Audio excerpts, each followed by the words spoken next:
Hello everyone, today I'm going to show you how to convert your data to the CLDF format. Now if you don't know what CLDF is, I recommend to go here to their GitHub page. I will include the link underneath the video. And here you can read through their README and click on the links so that you get a brief overview. I mean, with my own words, I would say that it's a way to standardize data so it gets more transparent, that it gets cleaner, more reusable, and so that your research gets replicable and yeah, just a way to make high quality data. It takes quite a while to do these conversions, but it's an investment into the future so that you will have to put up with less bugs in your future work. So, and I'm going to show you how to do this. And if you need to convince yourself why it's a good idea to do these standardizations, I recommend to read this blog entry where there are really convincing and straightforward arguments of why it's a good idea to use these standards. And okay, so this is what I'm going to show you today, and we can start right away. So what are the preliminary steps? Number one is you should make yourself a GitHub account. So it's this www.github.com, and there you just make yourself an account. And then the next step is to download Git onto your local computer. So I'm using, I'm on a Windows 10, so I don't know how this looks for other operating systems, but for Windows you have this site, for example, and then you just click on download it and install it. Really straightforward. And yeah, this will install a user interface for the command line. Now, another thing I recommend is, because after you download this, usually the way I used to do this was from the command line, by just, I don't know, typing git and then whatever, like git status, for example. Okay, but it recognized the command git, so because it's installed. If you don't have git installed, it will say command git was not recognized. Okay, so I pushed and pulled all my repositories through this, but with this CLDF conversion, you will get an error that I described in the blog entry as well. So to solve this error, you need to download the GUI. So this graphical user interface. So you type in GitHub desktop, for example. I think this should work with other user interfaces as well. There's somewhere a page where you have a ton of different user interfaces. Just pick your favorite. I went for this GitHub desktop because it's basically the same company, so it should work. So I just went here and download for Windows, installed it, and this is how it looks. It's actually nicer than to use it from the command line, I found eventually. So yeah, so this is how it looks. So yeah, you have to install this so that you don't get bugs. Okay, and now that you did these steps, now we can start. Namely, you open your Explorer, and first thing you have to do is you have to find where this GitHub desktop, where it has the folder where it pulls all your repositories. So for me, I pinned down this folder on the quick access, but I think usually it should be on this computer documents, and then it will make a folder that it calls GitHub. So here, documents, and here, yeah, GitHub. And then here, these are all your, yeah, GitHub projects. And this is the one I built the tutorial on, actually, but I will, in today's tutorial, I will show you how we could do this, but from scratch. So if we started from 0. Okay. And the way you do this is that first of all, we need a virtual environment. So that means that we copy this path here, and we open an instance of this instance, and then we change the directory and go into this directory.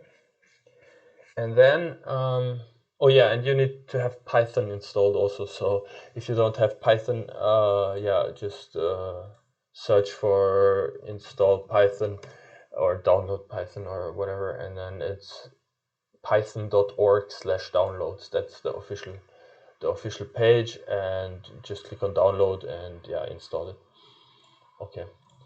And so we're here, and now what we do is after you download and install Python, there is an inbuilt thing, and that's called VENV, so that's virtual environment. So it's recommended to run all these things in a virtual environment. Actually, I admit that like this actual one that I converted, I did it without the virtual environment. It worked, but it's strongly recommended everywhere actually to yeah, to use a virtual environment, because I think over time all these dependencies, they change, and then stuff can break, and it's safer to use a virtual environment. There is a YouTube tutorial from Corey Schaefer. I can include it also. That always helps me to remember how to do this. I think I watched it 5 or 6 times. Every time I need to make a virtual environment, I watch that, and then I forget it again. But so you type Python m-v-e-n-v, and then you name your environment how you want to name it, and I can call it now tutor, or let's say tutvenv, like tutorial virtual environment. And you hit OK, and you see it created a folder here with all these things where it's going to install all the dependencies in the future. So now you have to activate this environment, and the way you do it is, I mean, there are different ways to do it, but how I do it is I go into this folder, then I go to scripts, and then I copy the path, change directory into the path, and then I say activate.bat. Okay, and now you see here these brackets, and that means that we are in the virtual environment now. Okay, and so we will work from here. Okay, so what do we need to create this? The first thing we need to do is to pip install pylexibank, and this has a lot of dependencies, and it's going to download all of them now into this virtual environment. So you can see here all the stuff that it's downloading: tqdm for the progress bars, OpenPixel to write those Excel files, and then what else? NumPy, of course. Okay, NetworkX for the graphs. Okay, Unicode for some decoding. Whoosh, no idea what whoosh is. Beautiful Soup, okay, yeah, so forth. So it's creating this, and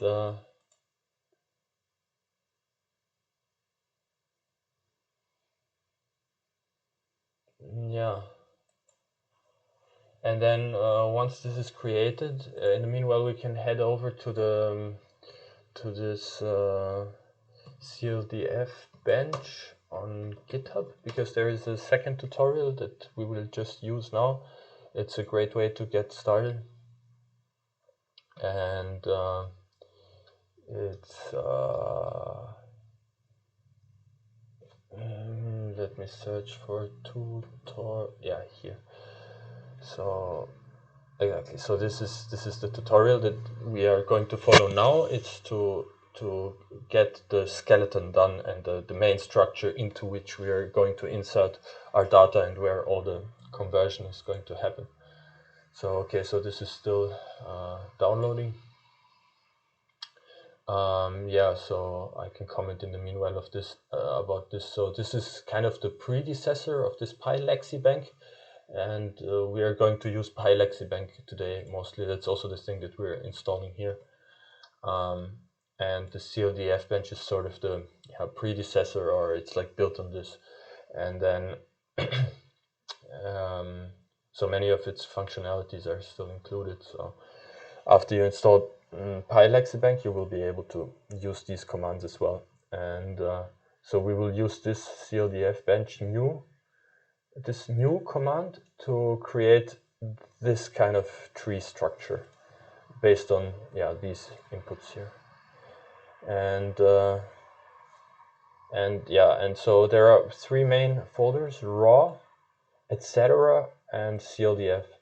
And raw, that's where your raw input data goes in, and CLDF, that's where the converted quality data is ending up then, and etc. is like complementary material that is not raw data, but it's also part of the input. And okay, so now it's installed, so now we can run this. Okay, so what do we have to do? First of all, we have to change directory again, so that we are here in this GitHub directory. This is again where this GitHub desktop, where it saves all your GitHub project. So we have to run this from the tutorial now. So just to see if this works, we can try CLDF bench -h, and what does it say? Now it should print some help commands. Exactly, and it does print the help commands. So you see, we pip installed PyLexibank, but the CLDF command is still working because one builds on the other. So here you see all the commands that you can give, and one of the commands is new. And then here you can try out and see to type here CLDF bench new -h, and now you get some help about the command new, so you can see what it does. And here, so here you can define the output, etc. Okay, so now we can actually use this command and create our new repository. How do we do that? We just type in again CLDF bench new, and just without the flag. So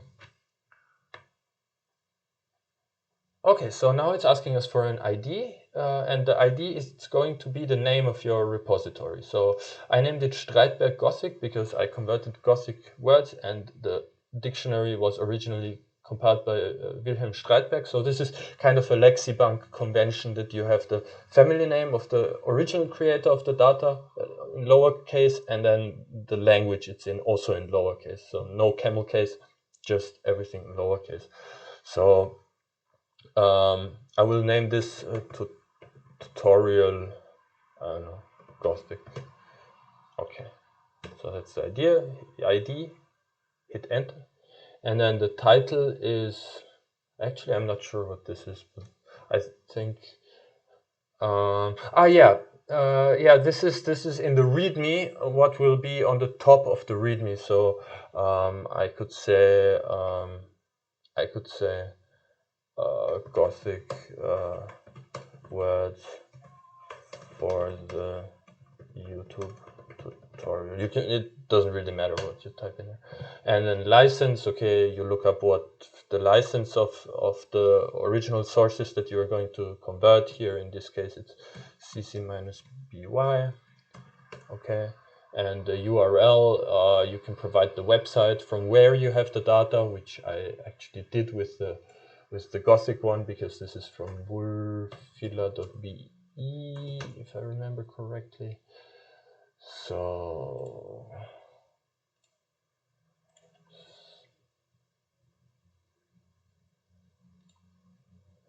yeah, should be fine.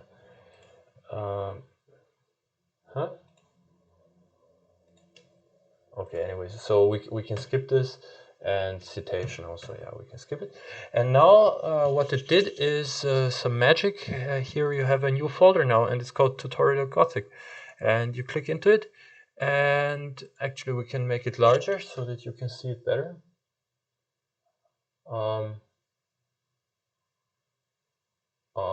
What am I doing?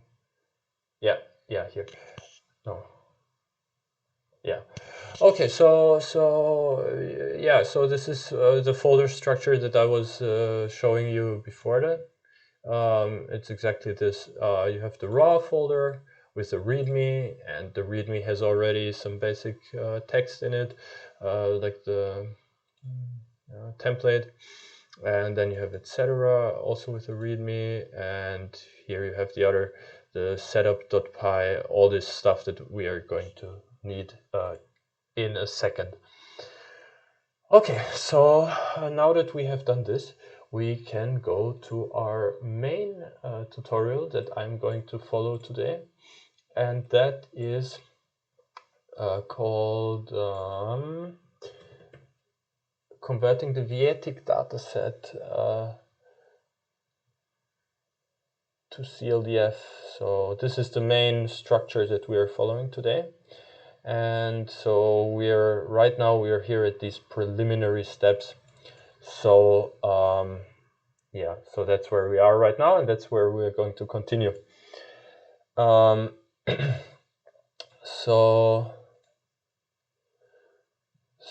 then we read exactly. So now we need to add a few files to the folder raw, namely our quars or the raw data. Like for example, in my case here, so this is how the finished product will look like after this tutorial. This is how my data looked like. It's a tab separated value file.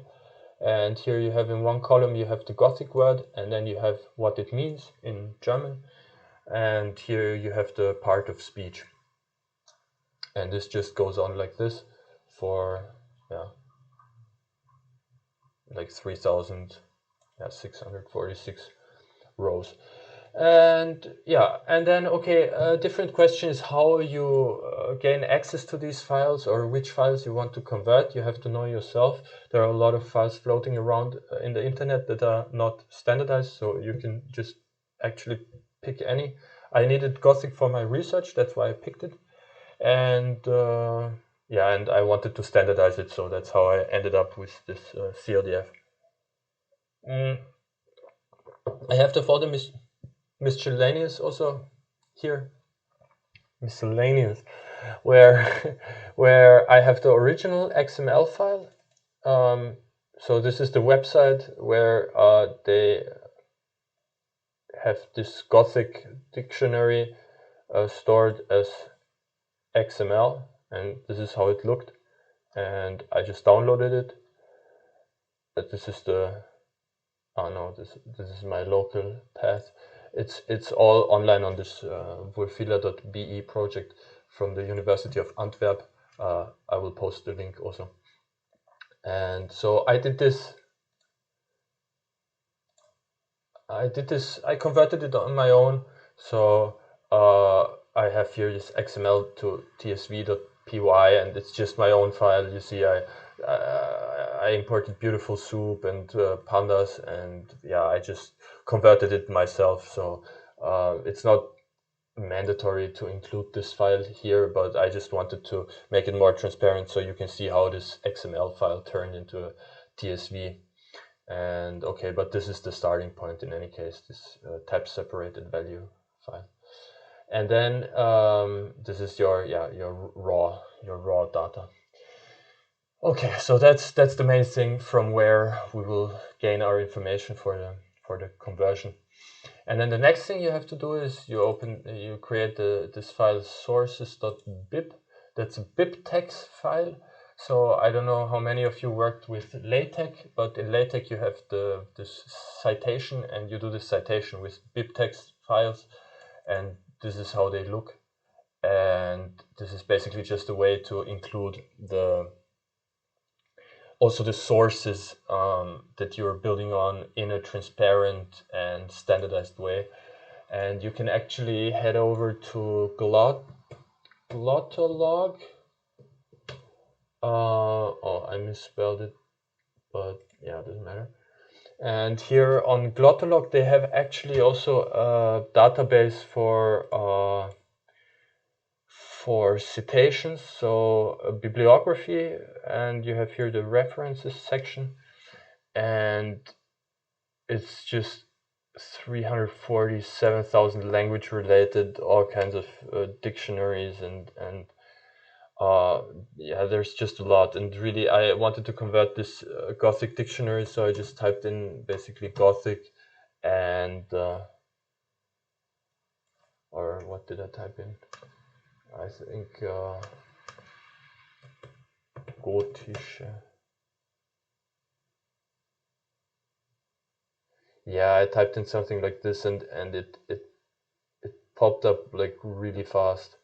Or maybe I typed in the name of this Streitberg, the author.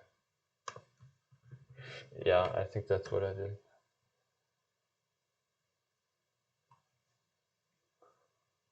Yeah, Streitberg, and there you have it. And this was the source.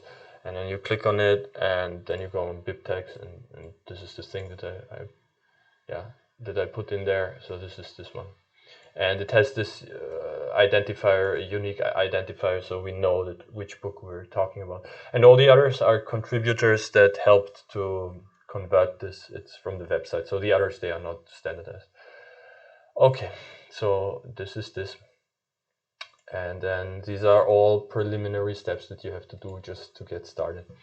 So, okay, so you have your raw folder, you have your main input, you have the sources. You have the README, but I think you don't really have to worry about the README. Yeah, you can write into the README basically, yeah, whatever you want to.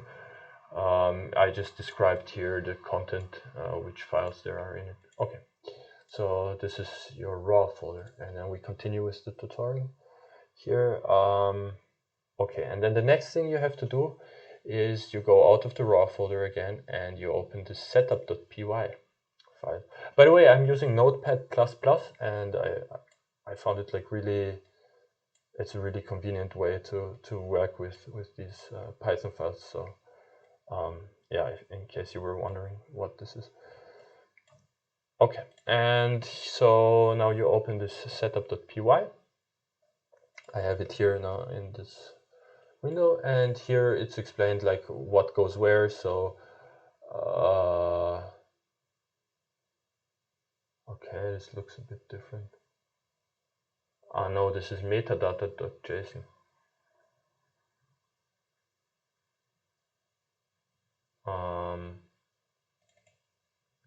Just a second, I think I opened the wrong file. Yeah, you have to open, first thing you have to do is, I'm sorry, you have to open metadata.json, and you can open all of these with Notepad++, so you don't have to worry about it. And yeah, and then you define here again in the ID. Okay, so this is neat because these things, they are already defined, and we defined these already when we created the structure with the with CLDF bench in the beginning, so we can actually skip this. And okay, license as well.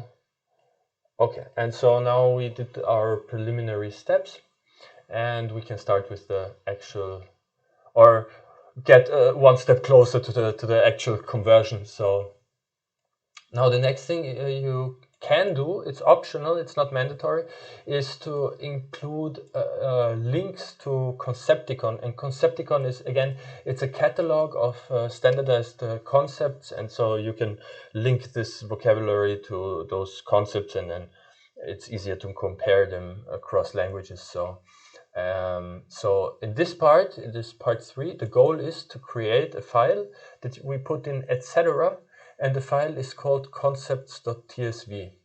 And if we have a look at this, here, for example, my raw file, I opened it once already, now I open it again. It looks like this. I have here form, senses, and part of speech. And the form is, here is the Gothic word, the sense is the German translation. Like, I don't know, here afar is the Gothic word, nachher means afterwards in German, so that's the translation, and here it's an adverb. Okay, so this is the raw file. And now what we want to do is in etc. we want to have this concepts.tsv, and this is supposed to look like this. You have the sense in one column and then part of speech.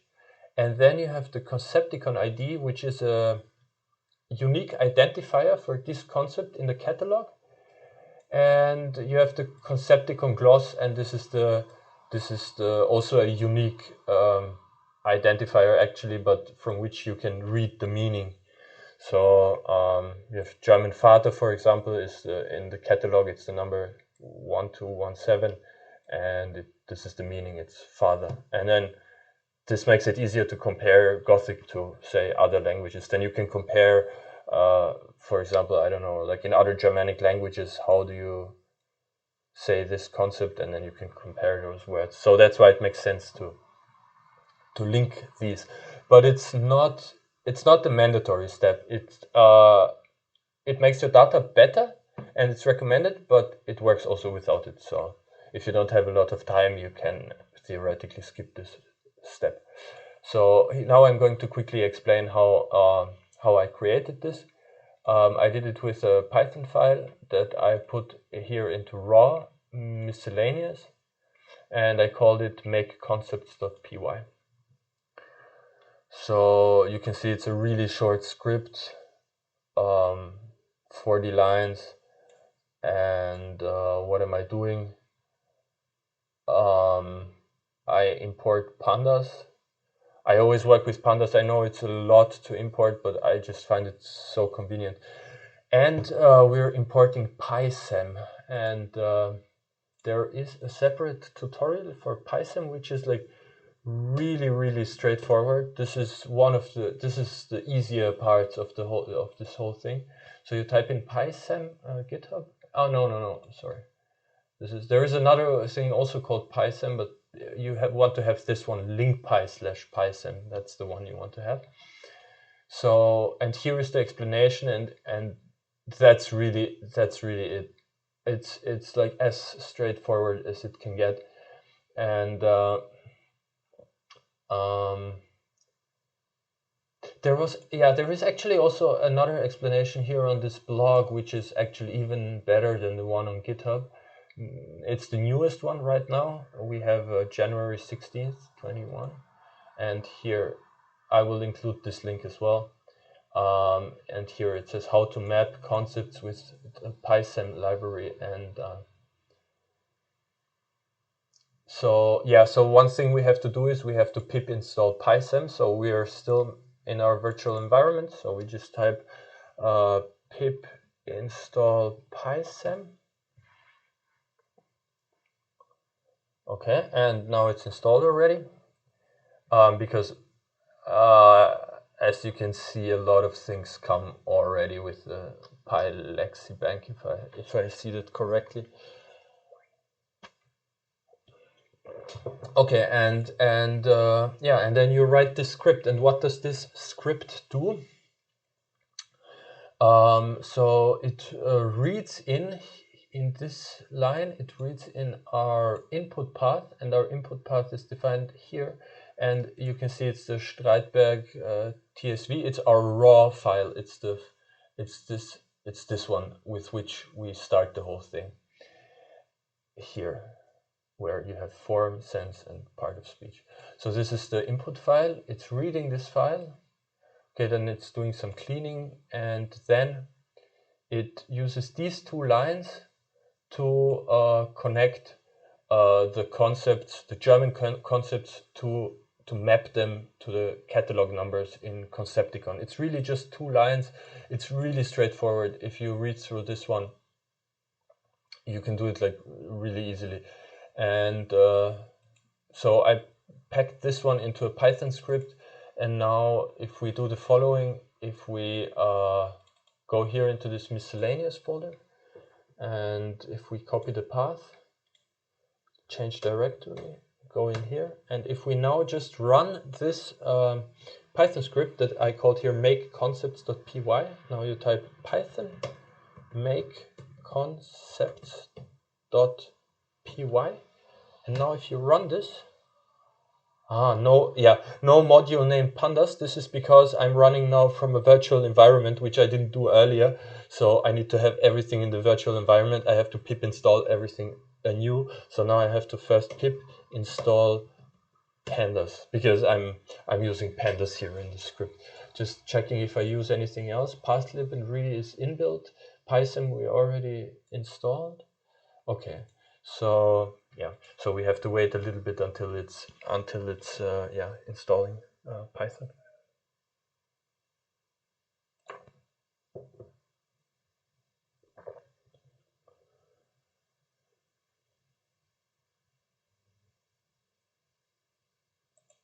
Yeah. Okay, so now it installed it, and now we can try again. Python make concepts.py. Enter. And now you can see it ran, and we can check if it did what it's supposed to do. Namely, what it was supposed to do was that if we go to etc., you can see concepts.tsv is generated on the 16th of January at 21:56. So we generated this file just now, and it's identical as the file before. And this is the whole idea of CLDF, that you have your PY files, you have them all in one place, so it's transparent, it's replicable. If you don't believe me that I generated this way, this is all it takes. You just cd into the directory, you run make concepts.py, and you can convince yourself that this file was genuinely generated yeah, this way. Okay, and yeah, and this is how you link your concepts to Concepticon, which is again not mandatory, but yeah, but it makes your data even better. Yeah, so this was this step 3 of this other tutorial. No, one back. Yeah, this Vietic dataset. So we are here in step 3. So we did that. And now the next thing is linking languages to Glottolog. Yeah, this goes really fast. It's just this is the file you need. It's again a tab separated value file, and these are the column names, and then this is what goes into the columns. And honestly, I just filled this out manually because I have only one language in it. If you have more languages, I think there is a way to do this automatically also. But for now, for me, I just went to Glottolog again. And okay, so we can close this and this also. Okay, so if you're here on Glottolog, you can yeah, no, we're already on the we were on the here. So you can just type in here the name of your language, and mine was Gothic. So here I saw it's Gothic, and then I just manually, you see I wrote here ID. Okay, the ID you can pick yourself, and the name, ID and name is usually the same. And then macro area is here, macro area Eurasia, etc., etc. So you just fill this out manually, and yeah, and that's it. And then you have this file languages.tsv, and you save this also also here to what's going on, sorry, yeah, you save this also here to this folder, etc., where you already saved concepts.tsv. Now you save languages.tsv here as well. And then the next thing we want to create is okay, this one we are going to do a bit later, because this is just like an extra bonus step that you do in the end. But what we want to do now is, and this is the main part of the whole thing and the most difficult one, it's this lexibank underscore and then your repository name. So I'm going to click on it, and I will close these other two files because we don't need them, and this one neither. And yeah, this is how it looks. And it's described in detail here in the tutorial which part is doing. So maybe I won't go that much into detail now, so that we can keep the larger overview. But yeah, so this is the file that is converting. Maybe I can go into it. Just maybe it's better to be explicit. So here, first of all, the imports. We have this pathlib. That's okay. That's an inbuilt library that is taking care of the rendering the paths so that they are the same on different operating systems. And okay, regular expressions. These are inbuilt for Python. And then you have here these two. They are part of this PyLexibank thing. You will need them here for some tasks.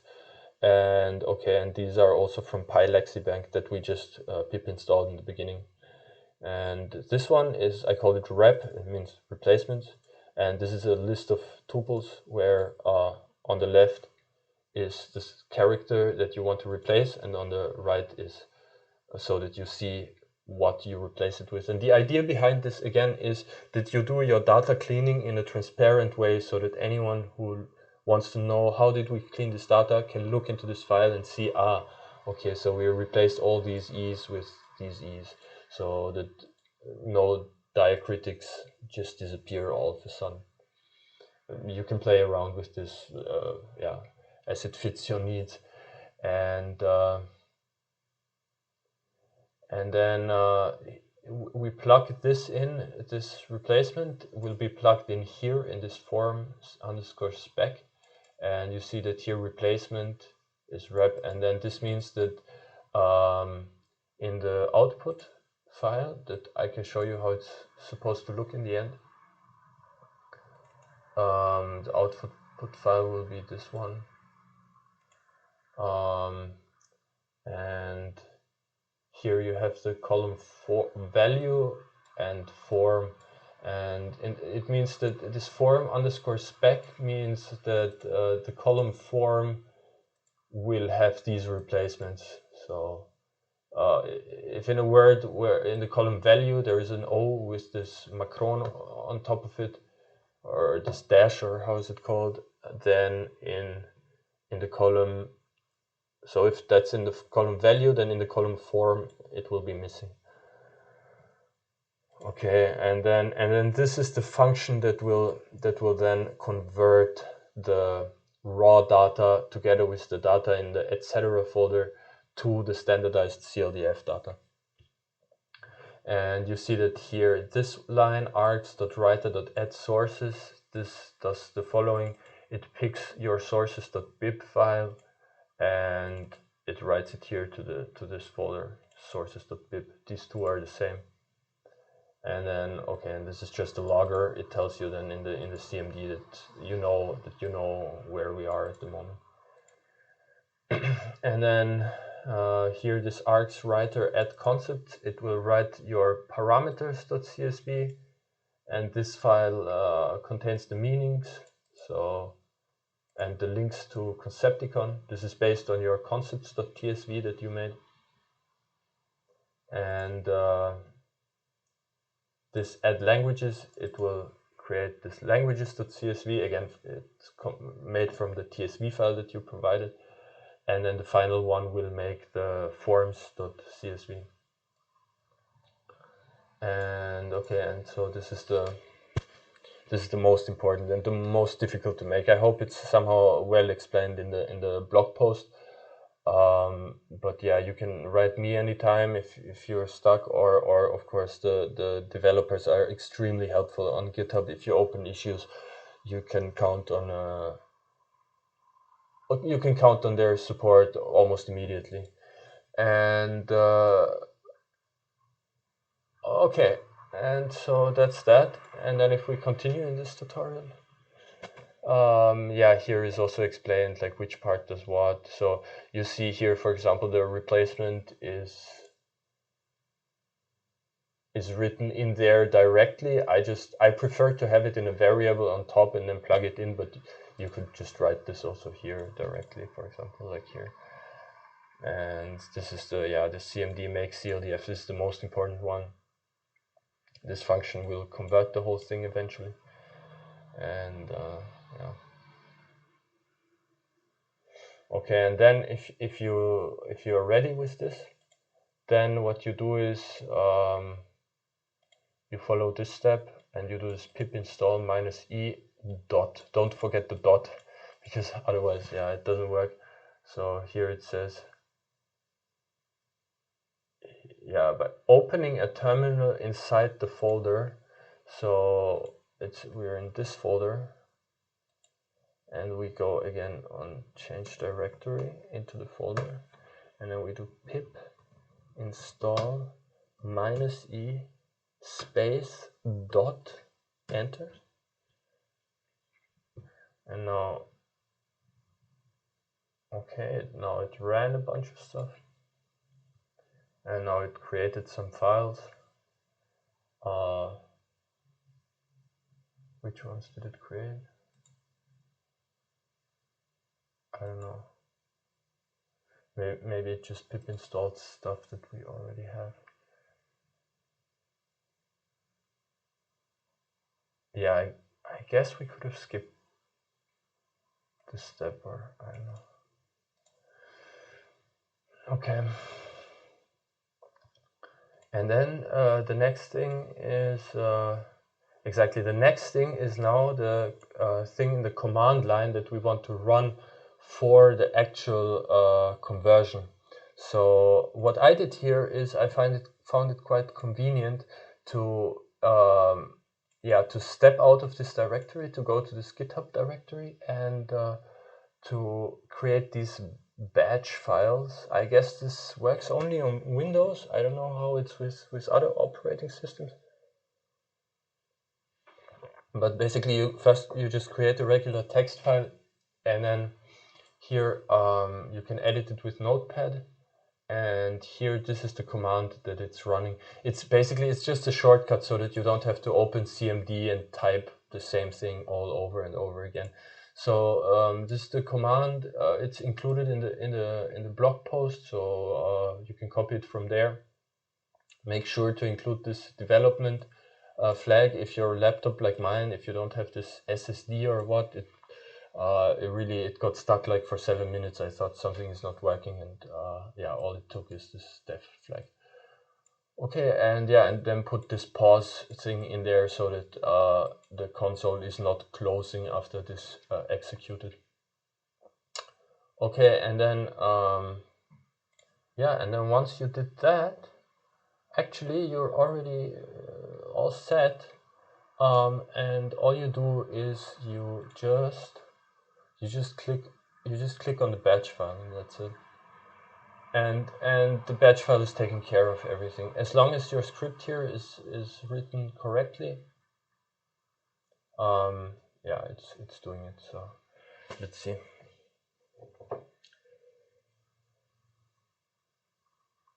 Okay.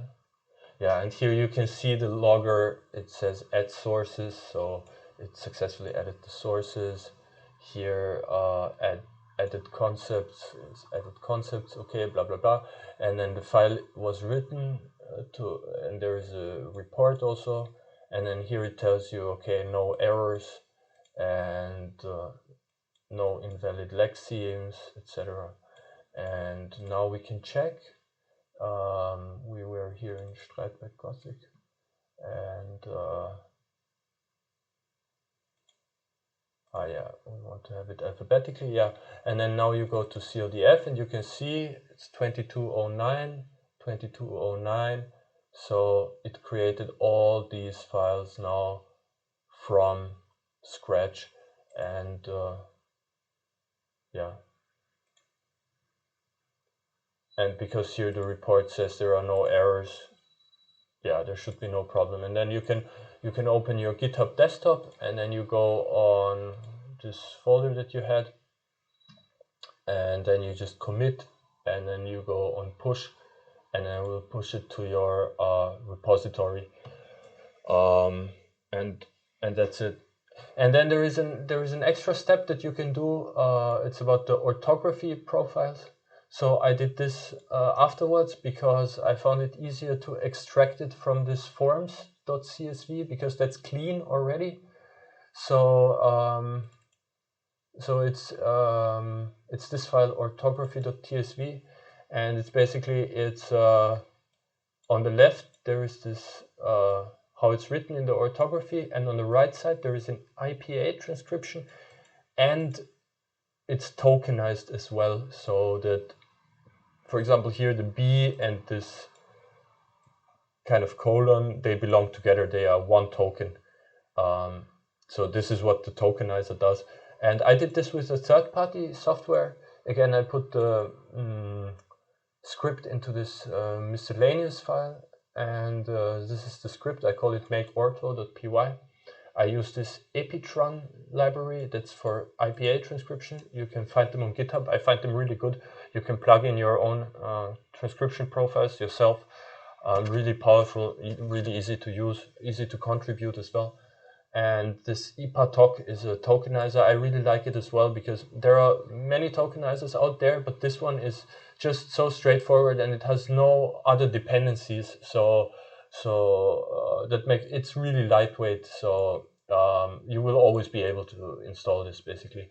So and yeah, so I made this my own transcription profile for Gothic. I included it here as well for transparency, so you can see how it looks.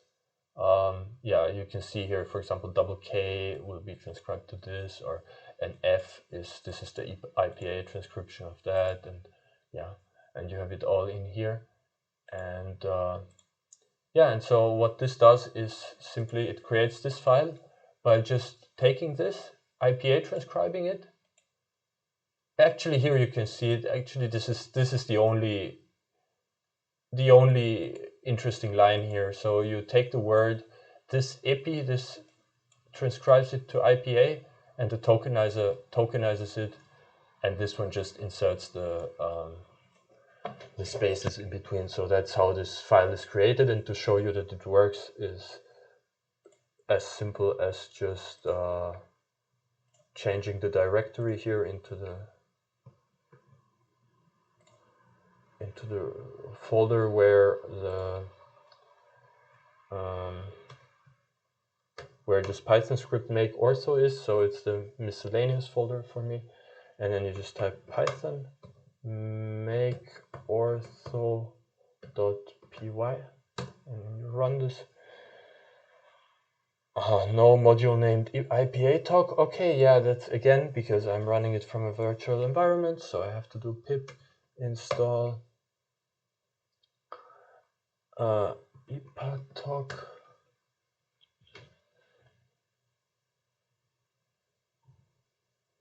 Okay, how about now? Now epitron will be missing. Let's see. Yep, epitron is missing, and epitron had some really nasty installation problems for me the last time. But let's see if it works. Pip install epitron.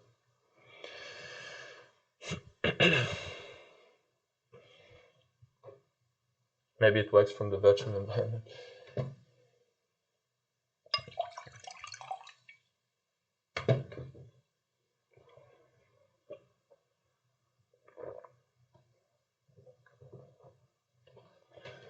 Yeah, I guess it will error out now with this Marisa tree. But yeah, it doesn't matter so much which third-party thing you use. You can use all kinds of different. You can even use like G2P, like neural networks, whatever. You can really plug in. You can even do it manually if you want to. There is also an inbuilt IPA transcriber for within PyLexibank, which I used in the beginning, and just yeah, and I had here another orthography profile. This is how the orthography profile for the inbuilt converter looks like. You can use this as well. I found this the results a little bit worse than the ones from the epitron, but this can be extremely useful in very many cases. and that's why I left it here just for if I will need it in the future.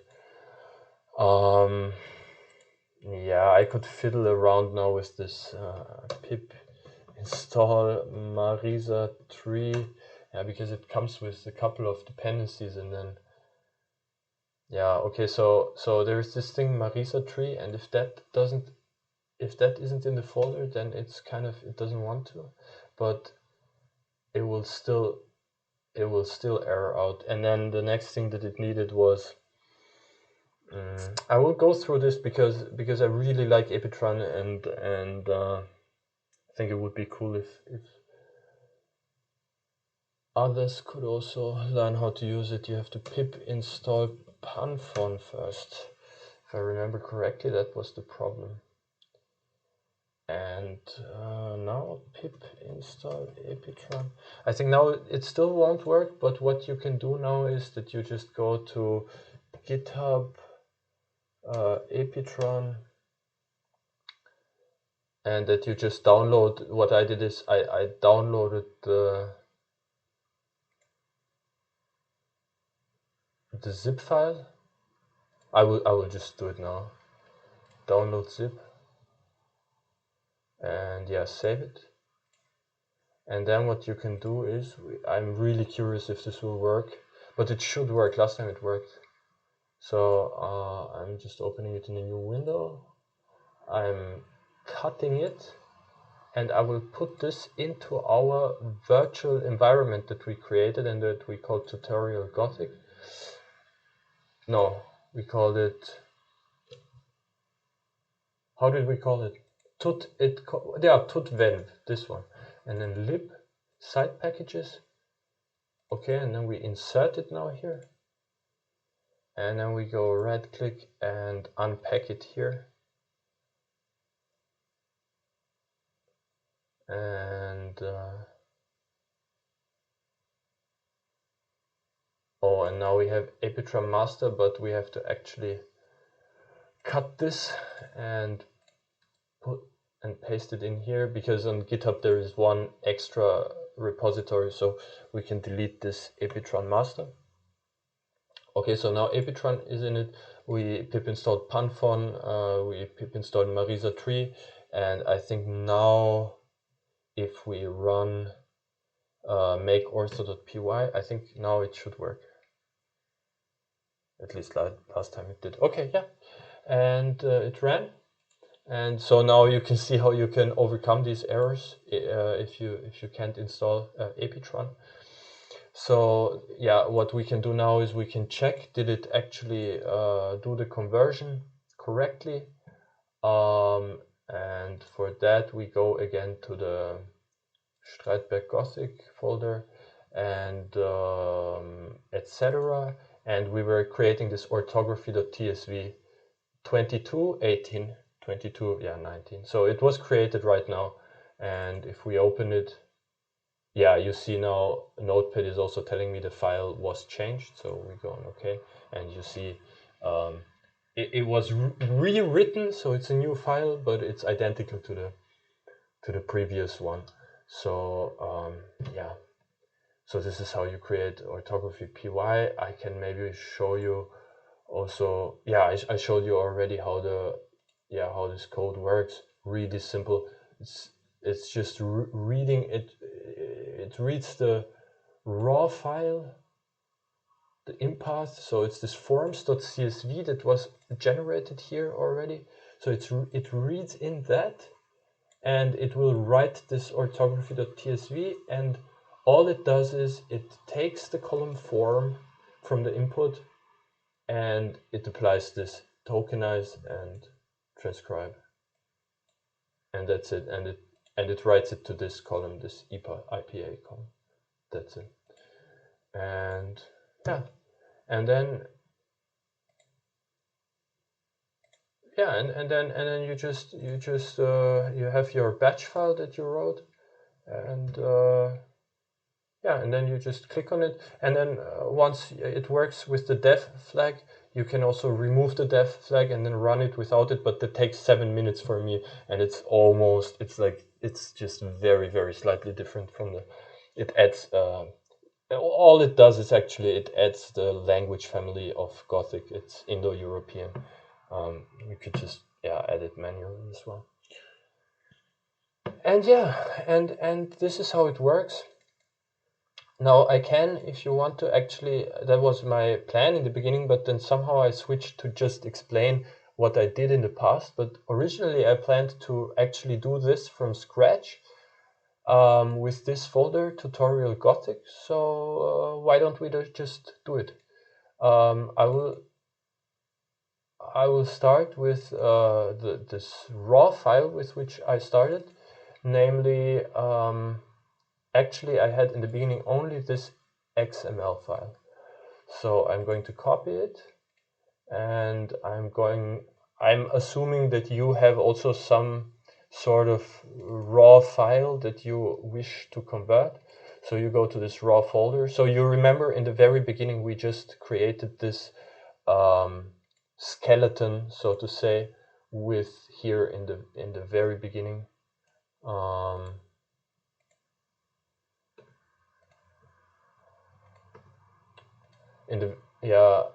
Okay, it's not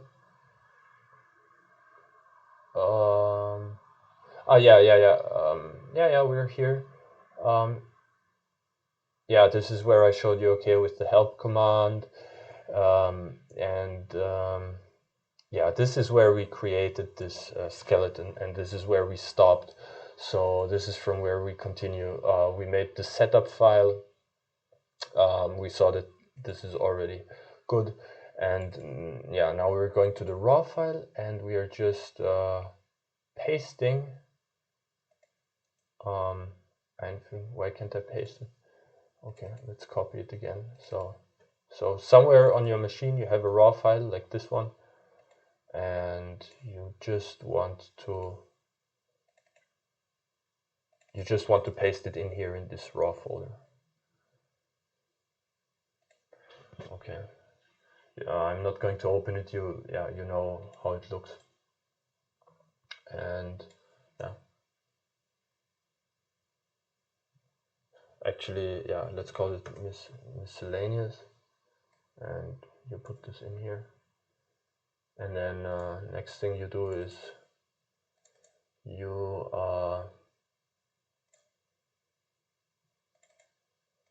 write this XML to TSV. This is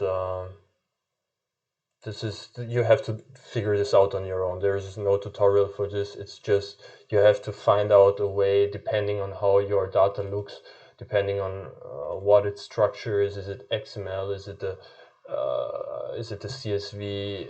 Is it a website? Is it a table? There are just so many different data structures. You have to wrangle them your own.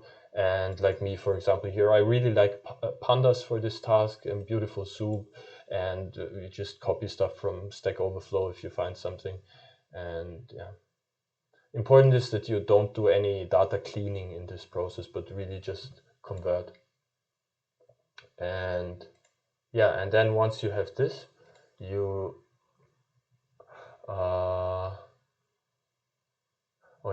the paths are not going to work, or will they? Let's see.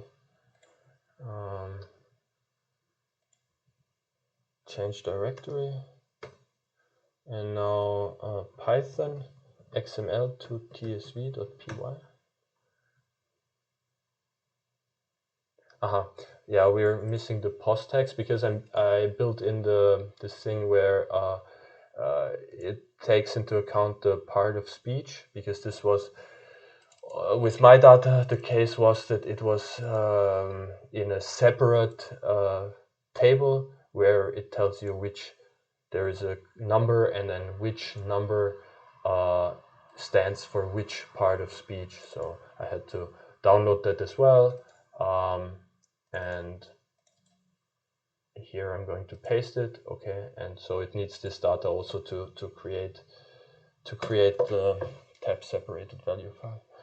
Now it says, okay, now it says I need LXML. This is because I just have to run pip install LXML. This is because Beautiful Soup has a function where it's yeah, where it has a dependency on this XML, but you have to pip install it separately. Yeah, but now if you run it, no, if you run this one, Python, XML to tsv.py, now it ran, and what did it do? It wrote the raw file into our raw folder, yay! And and this is the beginning. From here we can now start working. And okay, the next thing is that here this folder etc. is empty, so we need to create concepts.py. We need the concepts.tsv. So again, whoops, no, here. So I put all this in this miscellaneous file. So it's this one, make concepts.py, copy it and paste it to our tutorial one here, and we paste it. And now again, we're already in the right directory, so no need to change, and we just run python make concepts.py. Okay, and now you will see etc. Yes, you have the file with the concepts. And then the next thing was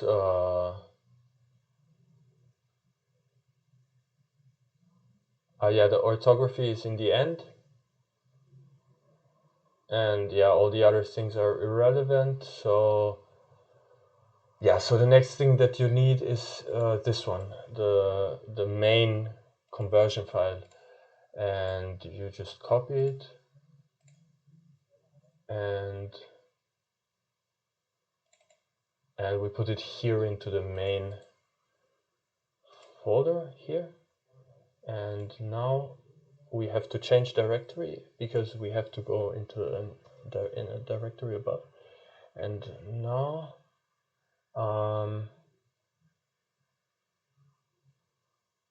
and now if we want to run this, we will need this batch file. So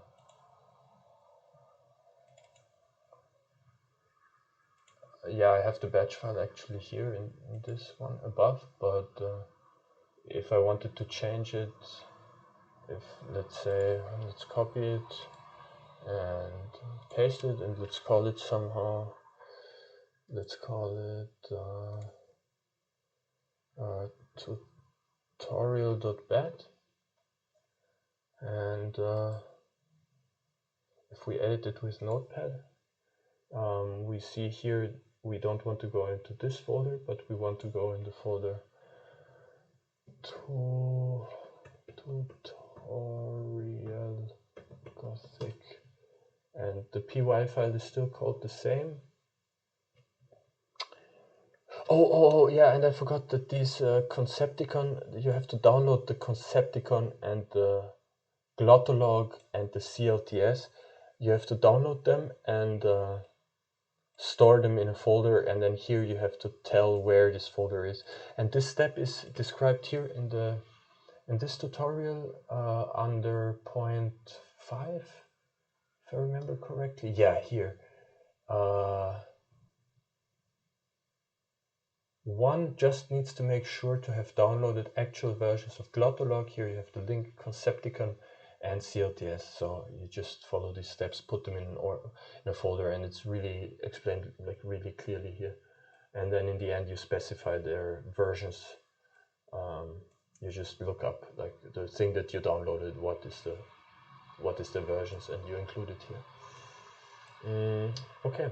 And so so we changed this one here, and all the other things, they remain the same. So we can close it. Do you want to save it? Yes. And now if we click on tutorial.bat, we can see what happens. And what happens is that this will get stuck because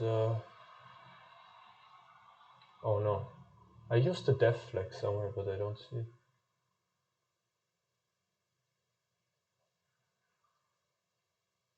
See, okay, I'm getting warnings because, why? Because I forgot to include one important file in my etc. folder, namely languages.csv. It's a small file, but it's very important. So you have to copy it. And this is the one that we made manually. And then we go here into the tutorial folder, etc. See, it's missing from here, so we're pasting it. Okay, now it's in there. Again, just so you remember, it's just this small file. So now we can see again GitHub, and now we click on the tutorial.bat. Let's see what happens.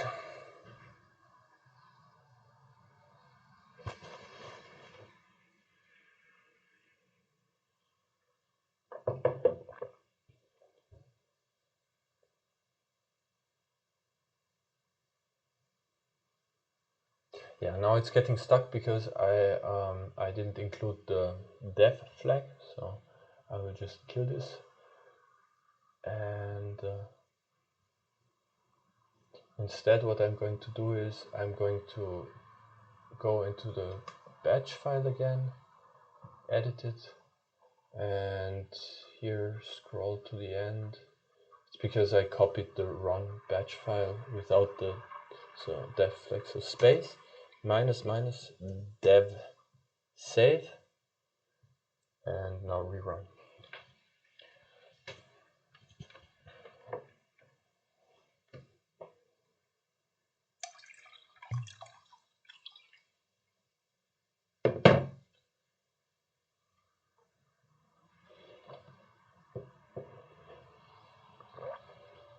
Okay, and one thing we still forgot is to include the sources file. So if we still do this, here, copy and include it here in the raw folder, paste, and now here, and now rerun the batch file. This is always this kind of debugging process, trial and error, and then you figure out the mistakes, and then in the end, yeah, in the end it works. And yeah, file written, and yeah, so now it doesn't give any information about the IPA transcriptions because we didn't include this orthography.py yet. So we're going to do that as well quickly. So this file was here in the folder miscellaneous, and it was makeortho.py. So we just copied this and place this here in this tutorial folder in the miscellaneous part, paste, and copy the path, and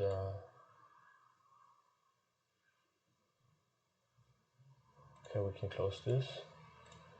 We can close this. What's this? Yeah, this is our virtual environment. Here we can what were we? Sorry, I lost the.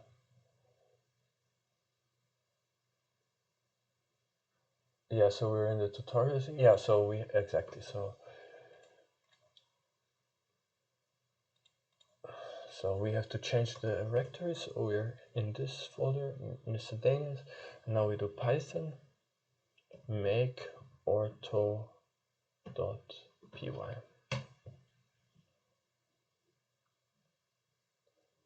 Okay, now it ran this. It created the orthography profile.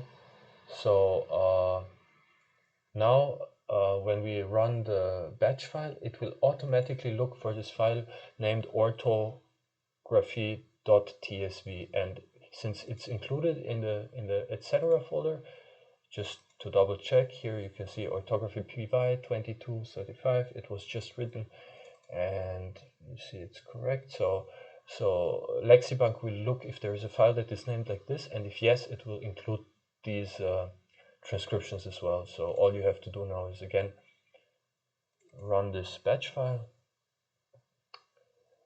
and yeah, and here it runs.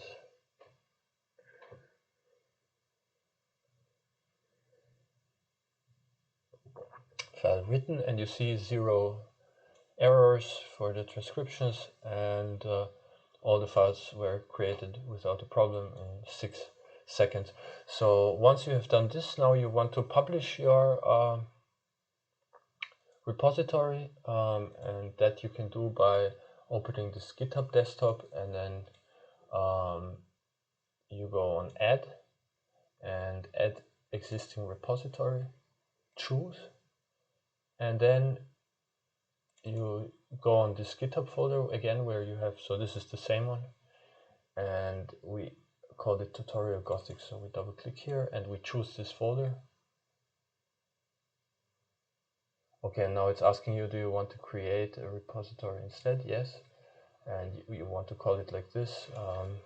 We call it a tutorial for CLDF conversion of Gothic words.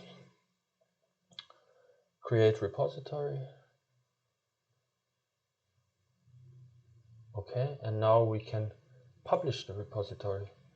And this is the description, and it will go to github.com. And now we click on publish repository. And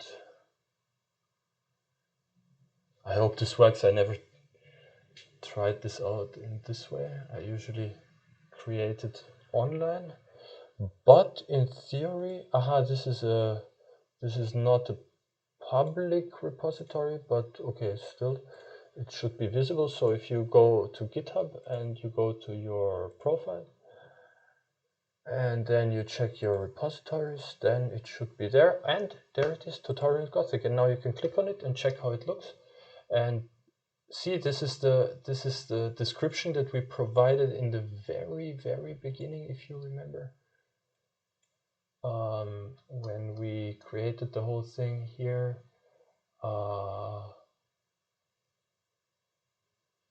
Here, Gothic words for the YouTube tutorial. This is that went here, and here you see the linkings to Glottolog are 100% to Concepticon. 31% of the words have a link to Concepticon. 100% have a link to this CLDF, standardized like IPA transcriptions, and yeah, and this is how the standardized data looks. And now you can go here to CLDF and see here's some information about the data tables. It's easier to access it somehow with this SQL. I'm not using it myself, but apparently it's more usable by other programmers as well. And then yeah, and here you can see how forms.csv looks. This is how forms.csv looks. It's the language ID. This is the value. This is where I set this replacement, where the data cleaning took place. So you can see, for example, here was a star in the raw data, and then here it's missing because we cleaned it. This is the segmentation and the IPA transcription. Yeah, and then you have parameters. This is from the concepts.tsv file. So you have here the links to the database, to the catalog for the standardized like concepts, right? German Ehemann, and then it's like English husband, and this makes it easier to compare it to other languages.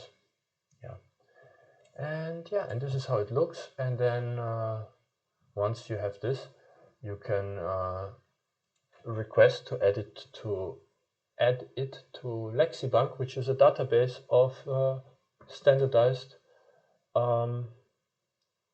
this standardized CLDF data. So Lexibank on GitHub, and here you can see it here, and here you see it's a collection of all kinds of languages. I think it must be the biggest of this kind of collection right now that is around. So yeah, and you see this one this data set is actually the one here that was described in this tutorial. So yeah. Okay, I think yeah, this is it from my side. I hope this was helpful to explain this process and to see how it's supposed to look, how it's supposed to look, and yeah, I hope it was helpful. If there are questions, I'm ready to answer them anytime. And yeah, it's not an easy process for me. It took like I have 2 years of experience in Python programming, and it took me a good week to overcome all these issues that I had. But eventually it worked out, and it's quite rewarding in the end. And I think it was an investment of 1 week, but in the long run, you don't have to fight with these bugs anymore. Other researchers can use it. And it was often for me, when I did my research with the data, I did some analyses, and then if I wanted to hand it in somewhere, it's always the first question is, yeah, but where is your data from? Like, what's your data? Where do you have this from? Like, what is this? And so I figured out it's actually a legitimate question, and we can do things, we can make things really easier if we use these data standards. So yeah, so I hope this was helpful, and yeah, have a good evening.